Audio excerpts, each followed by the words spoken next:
Vértice TV, con el alto auspicio de Universidad Austral de Chile, presenta La Entrevista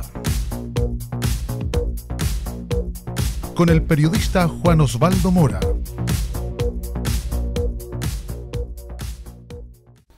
Durante los últimos días y las últimas semanas, a propósito de todas las movilizaciones, probablemente hemos escuchado bastante ya sobre una asamblea constituyente, sobre una nueva constitución política, las críticas que se le hicieron al gobierno en los primeros días cuando efectivamente se decretaron estados de excepciones constitucionales, el toque de queda, por ejemplo, qué ha pasado con los derechos humanos. Bueno, de todo aquello queremos hablar desde el punto de vista jurídico con un hombre que tiene vasta experiencia en el Parlamento, estuvo 12 años como diputado, hay una cantidad muy importante de leyes que existen en nuestro país que son de su autoría, 30, 40 leyes al menos, y otras cientos en las cuales participó. Nos referimos a Sergio Elgueta, abogado de profesión, claro está, y quien, le decíamos, por muchos años fue representante del Partido Demócrata Cristiano en el Congreso Nacional. Además ha estado analizando temas de la Constitución durante épocas pasadas,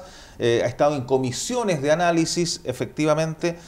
Gracias por estar con nosotros, Sergio, porque queremos analizar desde su perspectiva, con su experiencia, con los años que tiene en la abogacía, también como ciudadano, como miembro de un partido político, como ex parlamentario. Primero, ¿qué le pareció a usted? ¿Qué sensación le dejó cuando el presidente de la República decreta estados de excepción constitucionales hace un par de semanas atrás y comienza toque de queda en varias ciudades de Chile, entre ellas Puerto Montt y Osorno? Bueno, yo en primer lugar no soy el presidente de la República, no me quiero colocar en el lugar de él, pero lo que quiero recordar es que el presidente de la República, cuando jura desempeñar su cargo, una de las primeras afirmaciones que hace, y lo exige así la Constitución, es la defensa del orden público. O sea, esa es la misión que cuando jura como presidente tiene que cumplir. Entonces, ¿cómo se desempeña esa defensa del orden público? Es una cuestión que desde luego las órdenes para encaminar los estados de excepción las produce efectivamente el presidente de la República, pero cómo se lleva a efecto, cómo se realiza en el detalle, en la calle o donde sea, esos estados de emergencia, por ejemplo, después de un terremoto, de tragedias grandes, maremotos, etcétera, o de una guerra, yo creo que le corresponde a los que allí intervienen, a los que son profesionales, están preparados para eso, y yo creo que en Chile simplemente los militares no están preparados para soportar una situación de emergencia donde tienen que repeler a sus propios conciudadanos o para detener manifestaciones populares, y ellos están preparados para la guerra, para enfrentar a un enemigo con toda la potencia militar que tengan, y en consecuencia sacarlo a la calle tiene que haber circunstancias muy, muy extremas para que un mandatario tome la determinación. ¿Y usted considera, con lo que vio a través de la televisión, con lo que conoció en las ciudades del sur, que estaban esas condiciones como para que un presidente como Piñera tomara la decisión de sacar a los militares a la calle? Yo creo que en cada chileno hay como ganas que los militares salgan a la calle. Ese impulso, y ahí donde está el criterio político, ese impulso tiene que ser frenado para ver si es conveniente o no es conveniente, porque si va a morir gente y los militares sacan, por ejemplo, en este caso no ocurrió, sacan los tanques a la calle, indudablemente que se produce un peligro inminente de que ahí se van a producir tragedias y resultan los instrumentos absolutamente inadecuados para detener una movilización popular.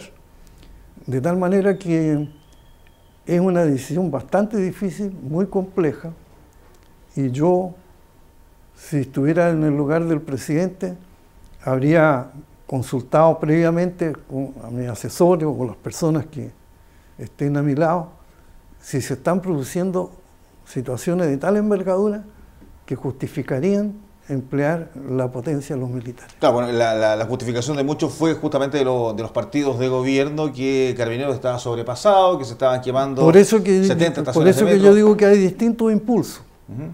Hay impulsos que dicen no saquemos a las Fuerzas Armadas porque pueden provocar males mayores. Y hay otros que dicen, bueno, a los únicos que le tienen miedo es a los militares.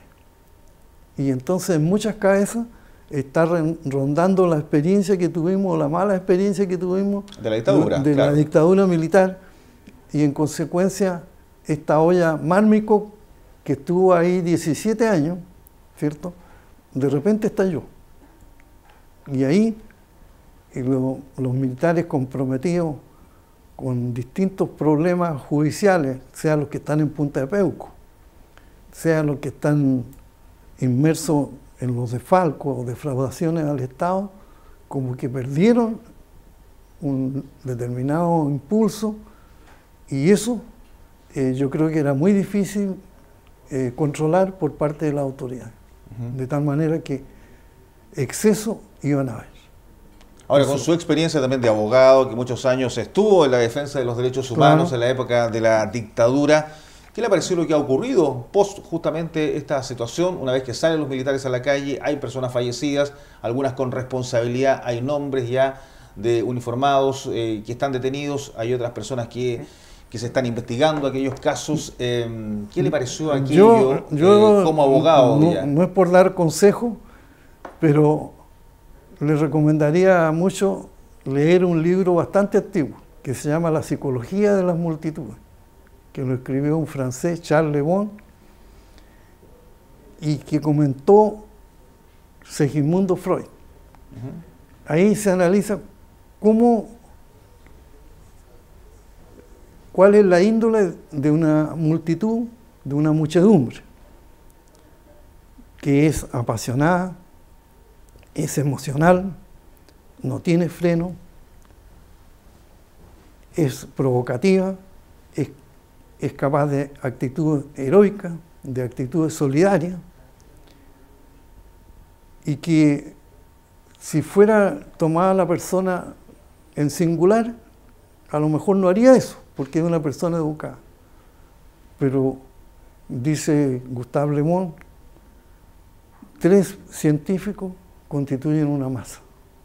Y cuando se juntan los 3, entonces ya no están opinando como opinaría cada uno en particular. No como individuo, sino que como colectivo. ¿Verdad? Sí, entonces como un alma colectiva, y esa prácticamente no tiene freno. Entonces, la fuerza que tiene el Estado, la coacción, la eficacia, la policía dice está para dar eficacia al derecho. Y la eficacia es la coacción. Y la fuerza pública no puede actuar sin coacción.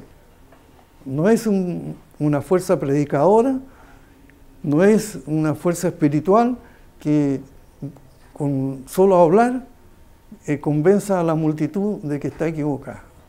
Eso es imposible. Está hecha para la coacción, dice usted. Esa es su función número 1. Esa es la función número 1, para la coacción. Cualquier particular que se ve enfrentado a una situación de peligro, lo primero que hace es recurrir a la policía. Pero no es el caso de los militares, usted bien lo decía también. Claro. Ellos no están preparados para... No es su función para la coacción pública que sí la tienen las policías. Claro, la policía conversa, usa métodos escalonados para disuadir. Empieza por lo más suave, conversar, dialoga, y después va empleando un método cada momento más duro. Y en consecuencia, quien apela, sea a las Fuerzas Armadas o a Carabineros, tiene que esperar que ellos cumplan su función, y esa función puede llegar al extremo de la coacción dura. Eso es esperable. Ahora, entendiendo lo que pasó justamente, usted bien decía, en la época de Pinochet, no había un comité como el INDH, por ejemplo, claro. No estaban las condiciones democráticas que existen hoy día. Allí había otro tipo de represión que usted probablemente le tocó más de alguna vez defender a personas y también a tratar de encontrar a responsables. ¿Qué le parece la acción del INDH que justamente ha tenido que enfrentar esta situación compleja que ha vivido nuestro país? ¿Qué le parece la acción de mismo Sergio Mico, que es correligionario suyo en el partido, ¿no? Desde luego que la acción de este servicio sobre los derechos humanos representa un tremendo avance en el imperio del derecho, porque esa organización tiene por misión denunciar y sostener la acción penal que pueda producirse a través de abusos que pueda cometer la policía, sea de tortura, lesiones, muerte, etc. O incluso violaciones, como se ha dicho. En consecuencia, en la sola existencia de ese organismo, yo creo que sirve para precaver muchos males posteriores. Ahora, es un organismo del Estado. Es un organismo del Estado. Autónomo. Autónomo. Entonces, ejerce sus facultades y eso, indudablemente, que es un beneficio para la sociedad. Eso no lo tuvimos durante el gobierno de Pinochet ni en gobiernos anteriores. De tal manera que representa un avance tremendo cuando un órgano de ese tipo interviene para que la policía o la fuerza actúe conforme a sus protocolos, conforme al derecho. Lanzar a una persona que no paga su renta de arrendamiento no implica la tortura del arrendatario, ni implica tampoco lesionarlo ni su muerte. Pero indudablemente que el policía, frente a un ataque en que él se vea expuesto su vida o se vea expuesto a ser lesionado o a ser maltratado, indudablemente que todos tenemos derecho a la legítima defensa. También lo tiene el policía, y más si está cumpliendo su función. Claro, ahí está el tema de que son agentes del Estado y el INDH justamente lo que investiga son posible uso excesivo de la fuerza de los agentes del Estado, que son en este caso las policías o aquellos que en este caso actuaron como tal, que pueden haber sido miembros también del ejército, ¿no?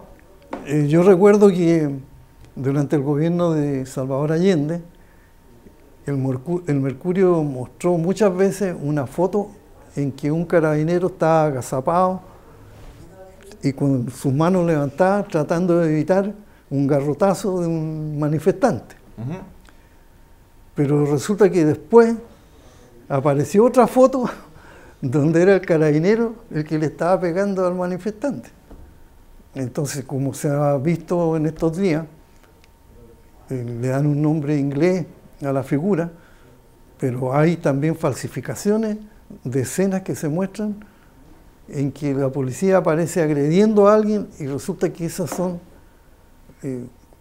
imágenes trastocadas. Sí, claro, fake news y todo lo demás. Claro, hoy día a través de las redes sociales se pueden encontrar imágenes para uno y otro lado, efectivamente. Entonces, por eso que corresponde a los tribunales que hagan su ¿Pero a usted le parece adecuada la actitud que ha tenido el INDH, que está cumpliendo la función como corresponde? Sí, a mí me parece que está adecuada, porque yo creo que se habrían producido males mayores sin su intervención.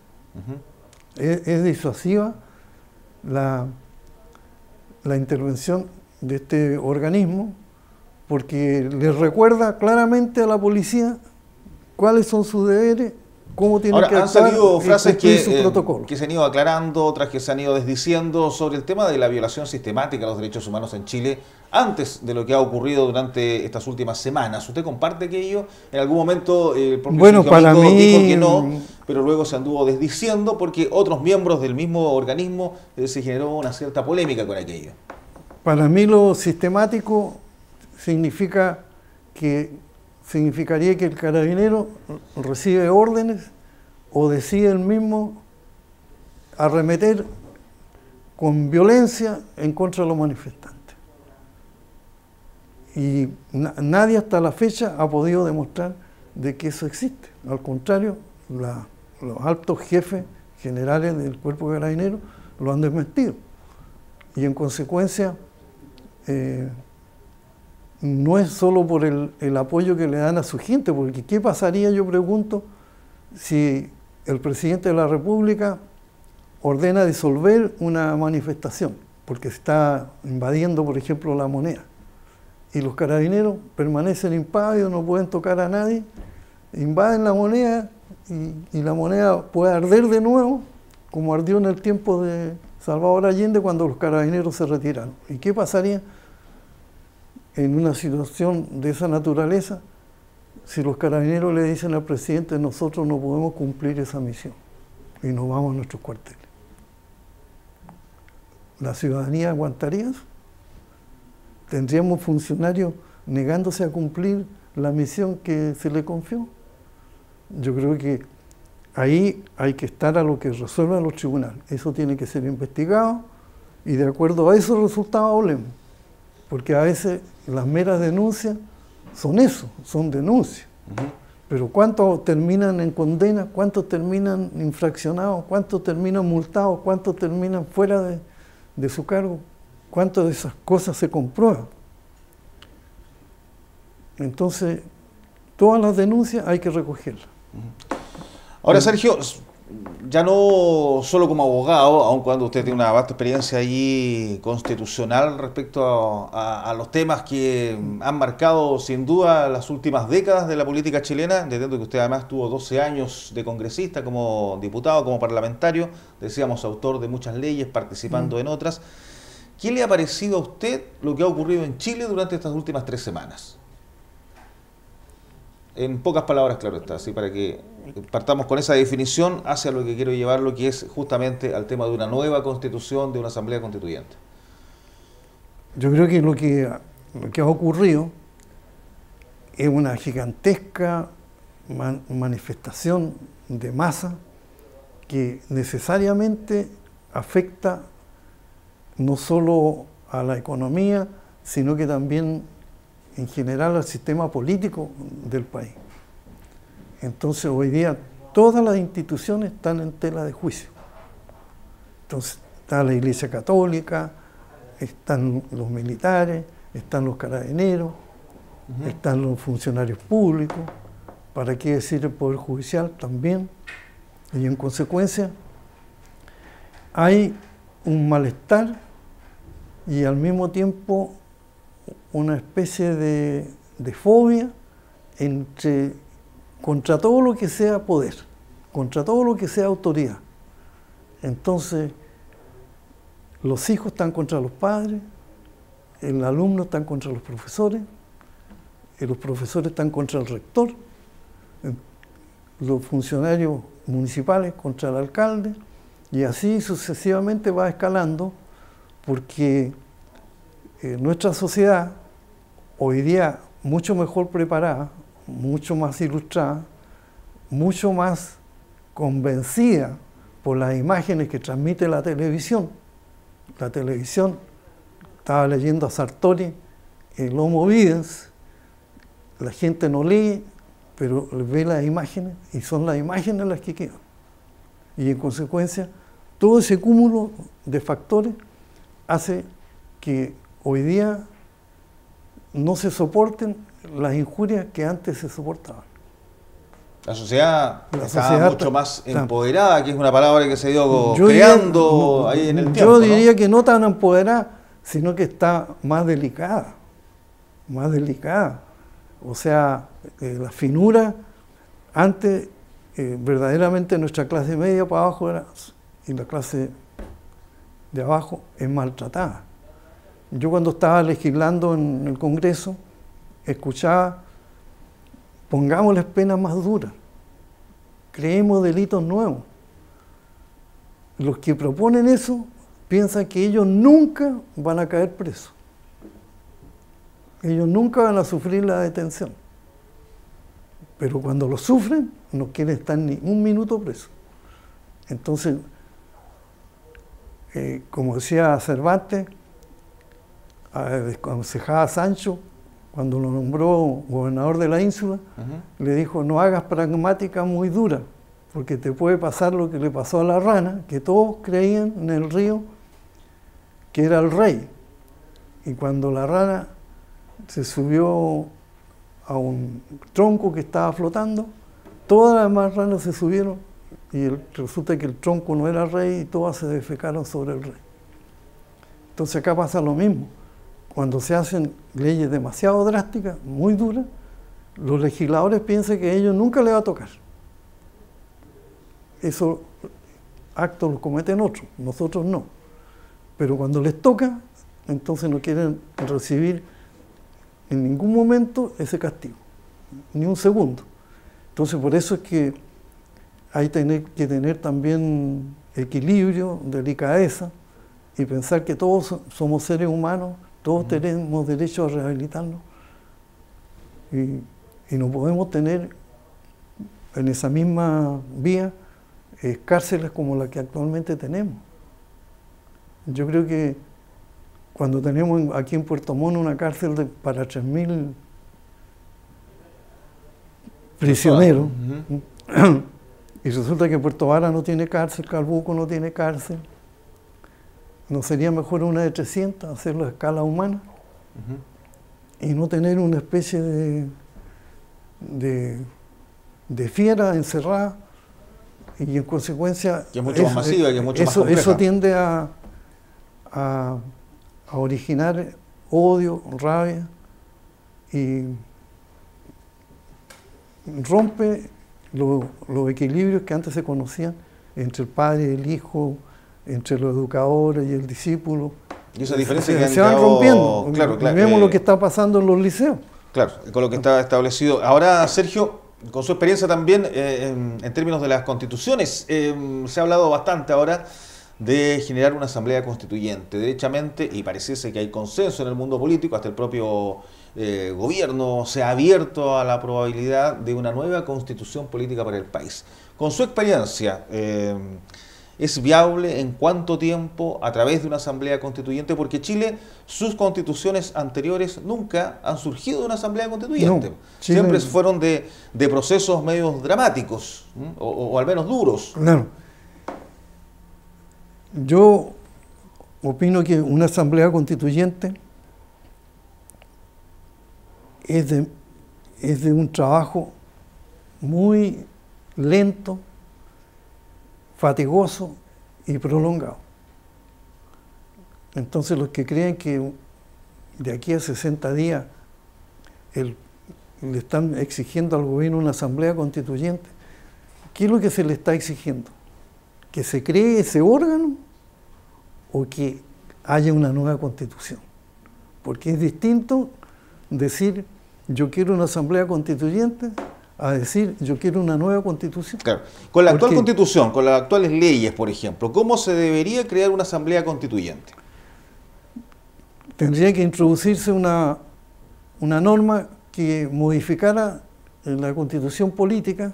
Y para que exista esa norma... Con el objeto de que el Congreso apruebe esa norma y el presidente, por supuesto, también, porque si no, si hay discordancia, tendría que llamarse un plebiscito. Ahora, ¿qué quórum se requiere para aquello en el Congreso para simplemente generar esa norma que pudiese crear una asamblea constituyente? Bueno, la Constitución actual tiene distintos quórums. Por ejemplo, para modificar las bases de la institucionalidad requiere 3/5. Las garantías constitucionales también 3/5. El Tribunal Constitucional 2/3. Lo que dice relación con las Fuerzas Armadas, los 2/3. El Consejo Nacional de Seguridad 2/3. Y esto se puede propiciarlo el presidente de la República o lo pueden propiciar 10 diputados o 5 senadores. O sea, también el Parlamento tiene iniciativa para hacer una reforma. Y mediante esa reforma, que podría tener origen presidencial o origen parlamentario, se podría establecer una asamblea constituyente que tendría que definirse de la siguiente manera.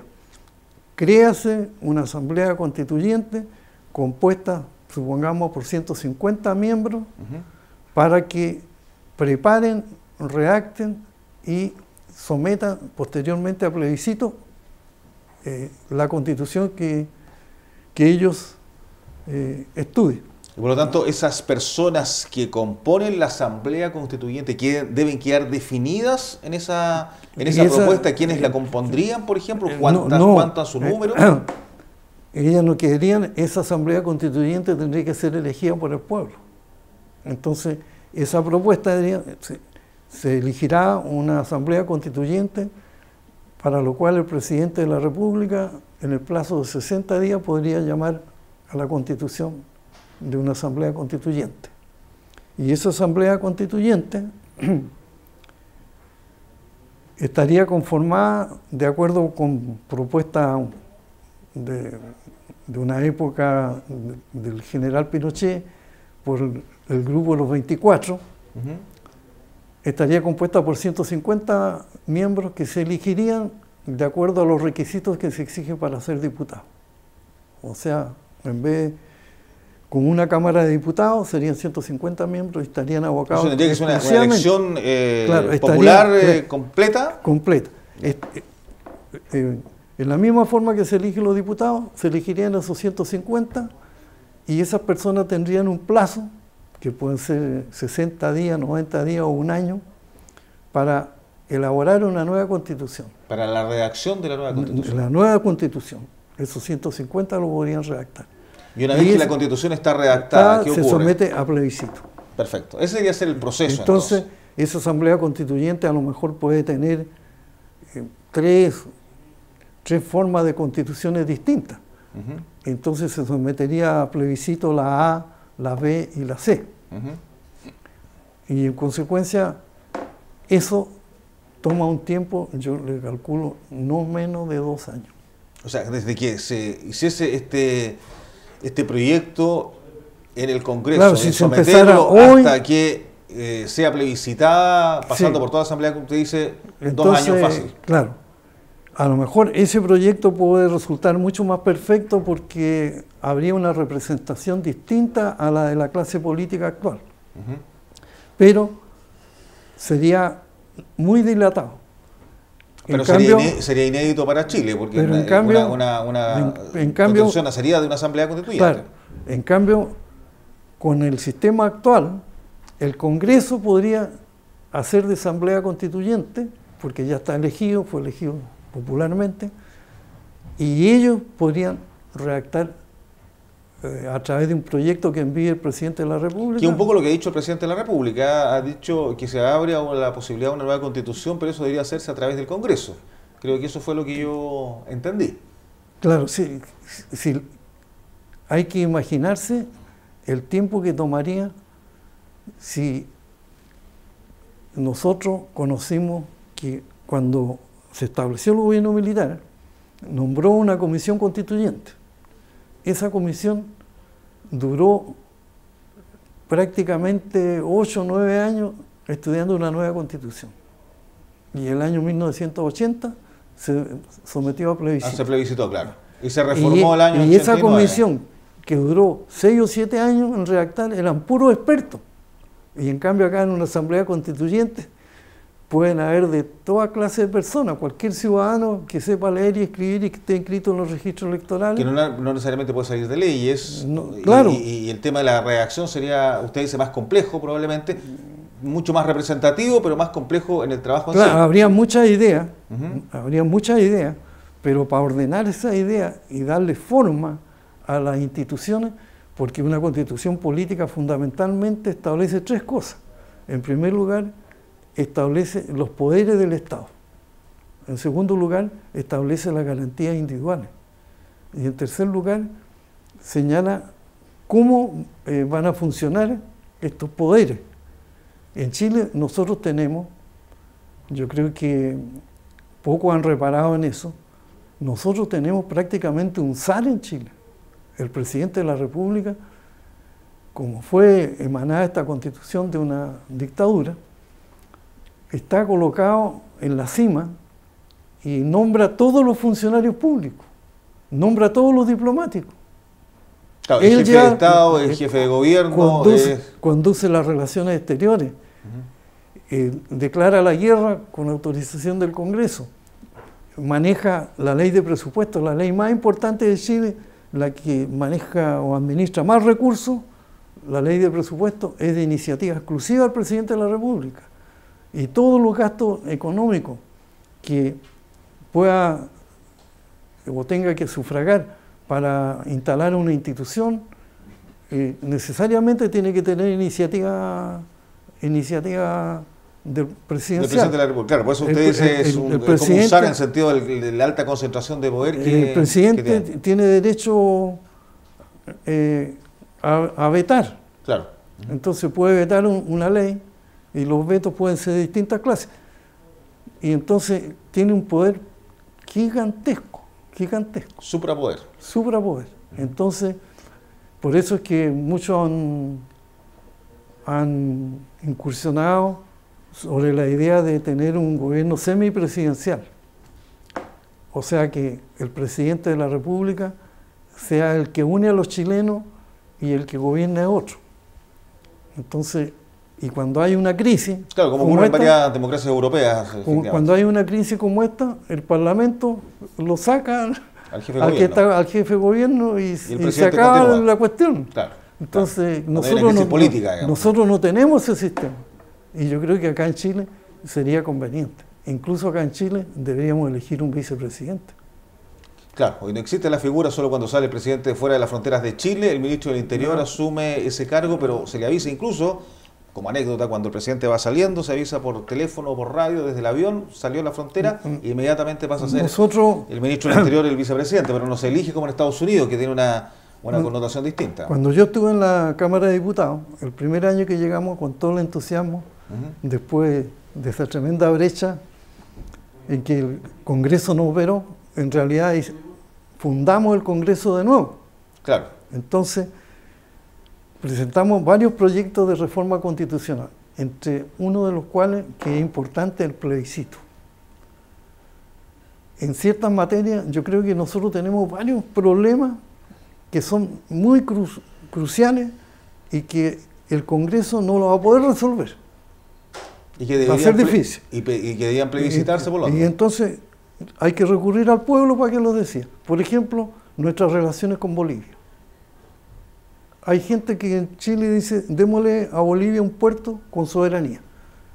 Y no saben a veces de lo que están hablando, porque un puerto con soberanía, Bolivia en este momento tiene puerto, pero no tiene soberanía. Y la soberanía significa que en ese puerto Bolivia tendría que tener jueces, tendría que tener ejército, tendría que tener marina. Era un país como Chile. Claro. Y como pasa en el estrecho de Gibraltar, por ejemplo, con el Peñón ahí que es de Inglaterra, claro, y Reino Unido, pero está ahí dentro de España. Entonces,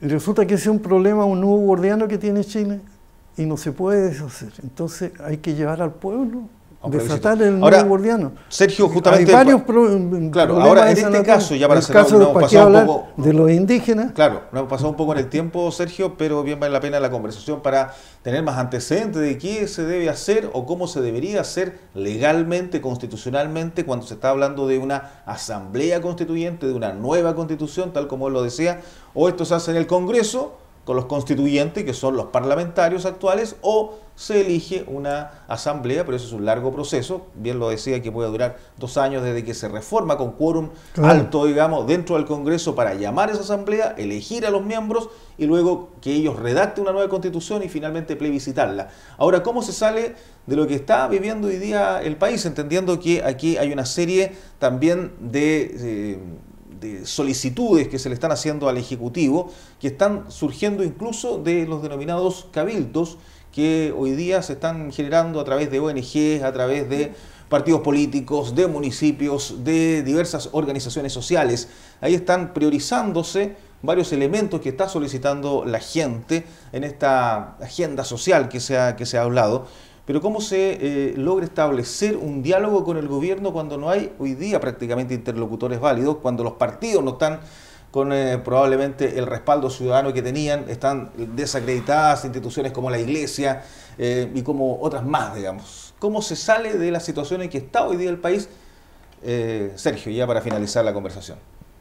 A su juicio, en un tema obviamente dentro de la legalidad, dentro de bueno, yo creo que la normativa vigente. Si se quiere una nueva constitución, que no es lo mismo como dije una asamblea constituyente, si se quiere una nueva constitución, lo podría hacer el presidente de la República, lo podrían hacer un grupo parlamentario. O sea, iniciativa tiene. Lo que pasa es que las leyes, los trabajos que hacen usualmente, los mantienen tan ocupados que es prácticamente imposible. Por eso que la Asamblea Constituyente es un sistema de trabajo también paralelo al del poder Legislativo. Claro. Y en consecuencia podría ir más rápido. Pero ¿quién pone de acuerdo a todas esas personas que van a elegir? Porque los cabildos está bien, porque instruyen a la gente de qué se trata, cómo podemos solucionar este problema, o colocan los temas. A lo mejor no colocan las soluciones, colocan los temas. Y eso es importante, recogerlo. Y después, como lo hizo el gobierno de la presidenta Bachelet, que recogió todas esas ideas, a lo mejor ahí hay una base de background para utilizar. Claro, pero el sistema mismo de una asamblea constituyente es de largo plazo. Perfecto. Su trabajo, la terminación, porque lo que importa es la nueva constitución. Claro que donde hay dictadura, la nueva constitución se puede hacer en una semana, pero en un país democrático, donde cada uno quiere expresar su opinión, colocar los temas que le interesan, eso puede ser. ¿Y usted prefiere una nueva constitución? Yo prefiero ¿Una reforma a la actual? ¿Qué le prefiere?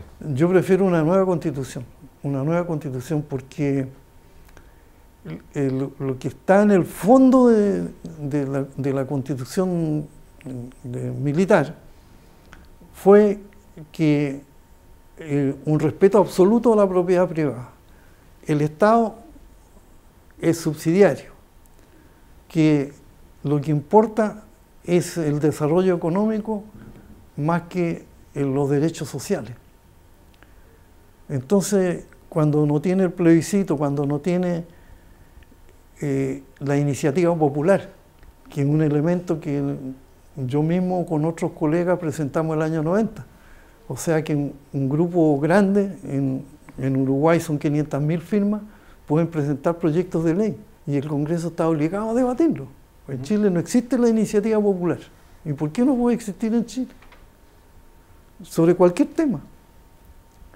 Y todo eso podría estar en la nueva Constitución. Claro, y los problemas cruciales que tiene Chile hay que resolverlos mediante plebiscito. Tampoco nosotros tenemos acá el plebiscito. Acá el plebiscito casi llega a ser ridículo el que existe actualmente, porque tiene que estar en desacuerdo el Congreso con el presidente. Solo ahí se puede... Y solamente en esas situaciones se puede... pero resulta que los quórum impiden de que exista ese plebiscito. En definitiva, el plebiscito está, pero no se puede llamar porque los quórums lo impiden.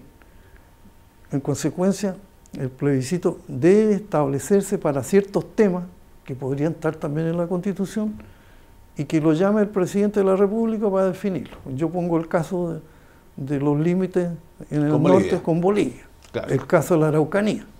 ¿Qué hacemos con la Araucanía? Correcto, ese tipo de temas deberían... Ese tipo de temas deben ser plebiscitarios. ¿Qué opina el pueblo? Bien, pues Sergio, yo le quiero agradecer que haya estado con nosotros. Nos pasamos en el tiempo habitual de nuestra entrevista, pero bien valía la pena porque queríamos conocer de primera fuente de un hombre que con muchos años evidentemente en el Congreso, pero además como una larga historia como abogado de derechos humanos, analista de la Constitución sin duda, y por eso lo quisimos invitar, Sergio Elgueta Barrientos. Gracias, hasta una próxima oportunidad respecto, por cierto, a lo que está viviendo el mundo político chileno. Muchas gracias por la oportunidad. Bien, pues y junto a Sergio Elgueta nosotros también le decimos gracias a ustedes y manténgase en nuestra sintonía, que ya pronto regresamos con otros interesantes entrevistados y por supuesto con más informaciones. Somos la televisión regional. Hasta pronto. Vértice TV, con el alto auspicio de Universidad Austral de Chile, presentó La entrevista. Con el periodista Juan Osvaldo Mora.